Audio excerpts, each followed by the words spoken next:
Bismillahirrahmanirrahim. Assalamualaikum warahmatullahi wabarakatuh.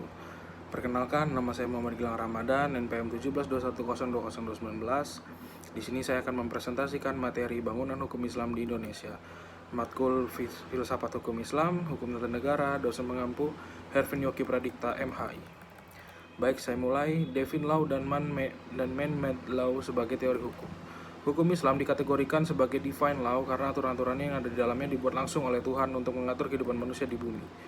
Bila kita perhatikan, pengertian di atas betul-betul mendapatkan hukum Islam sebagai entitas yang murni bersifat top-down dan melepaskan aspek-aspek historis sosiologisnya.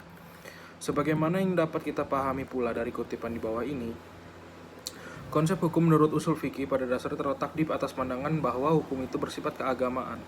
Sejak periode paling awal, sejarah Islam hukum telah dipandang sebagai keluar dan merupakan bagian dari syariah. Bila kutipan di atas dapat dikaitkan dengan politik, maka itulah yang disebut dengan nomokrasi negara Islam. Sifat nomokrasi negara Islam menunjukkan kepercayaan terhadap supremasi hukum suci yang menjadi sumber otoritas pemerintahan. Peraturan suci seperti secara inheren memiliki karakter supranatural dan yang luar biasa, supranatural and extraordinary karakter. Menurut Qaduri, warga negara Islam adalah hamba Allah dan hukum-hukumnya adalah hukum suci, karena ia berasal dari Allah Subhanahu wa Ta'ala. Tetapi diterapkan oleh manusia, hukum suci seperti itu adalah pasti benar dan manusia hanya bisa mematuhi karena Allah Subhanahu wa Ta'ala lebih mengetahui dari otoritas maupun terhadap kebutuhan-kebutuhan hambanya. Dalam usaha dalam menaati hukum, manusia menyadari akan tujuan agamanya, karena hukum dalam Islam memiliki karakter sebagai sebuah kewajiban religius. Pada waktu yang sama, ia juga memberikan dukungan politik bagi agama Islam.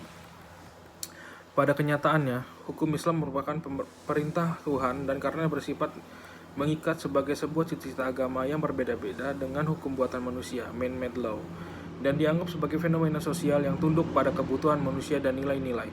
Karena alasan itulah hukum dalam pandang pemikir-pemikir muslim pada kenyataannya bukanlah termasuk kajian yang independen dan empiris. Sebagai implikasi dari kedua faktor tersebut, yakni sifat sucinya dan ikatan yang kuat dengan tradisi-tradisi lama, hukum Islam berkembang menjadi sebuah hukum yang statis yang bisa dianggap menjadi penghalang bagi terjadinya perubahan. Kemudian lanjut di perkembangan hukum Islam Indonesia. Pada bagian ini, kita akan mendiskusikan relevansi epistemologi hukum Islam dengan pembangunan hukum Islam Indonesia dengan pembangunan nasional. Namun, sebelum kita lebih jauh membahas persoalan tersebut, terlebih dahulu sebaiknya kita mengetahui apa yang dimaksud dengan hukum nasional, mengapa kita membutuhkan hukum nasional, dan bagaimana caranya kita mewujudkan hukum nasional tersebut. Melalui penjelasan terhadap aspek-aspek inilah, kita akan mengetahui relevansi epistemologi hukum Islam dalam pembangunan hukum nasional. Pembangunan hukum di Indonesia dalam rangka membangun sistem hukum nasional, pemerintah menerapkan kebijaksanaan untuk memanfaatkan 3 sistem yang eksis living law di Indonesia, yaitu sistem hukum adat, Islam, dan Barat, Belanda, sebagai bahan bakunya. Ketiga sistem hukum sangat berkontribusi dalam pembangunan hukum nasional.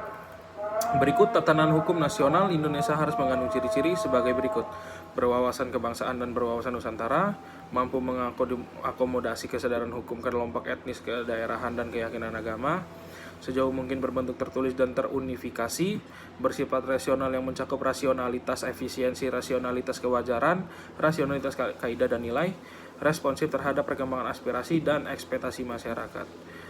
Berikutnya perkembangan hukum Islam di Indonesia, bagian sarana dan prasarana. Berdasarkan penjelasan di atas, tampak sekali dalam hal penetapan kebijakan hukum di Indonesia, pemerintah telah menjadikan hukum Islam sebagai bagian dari hukum nasional. Kondisi seperti ini tidak semata-mata terjadi di Indonesia, tetapi terjadi pula di negara-negara berpenduduk muslim, baik yang memiliki konstitusi Islam maupun yang tidak memilikinya.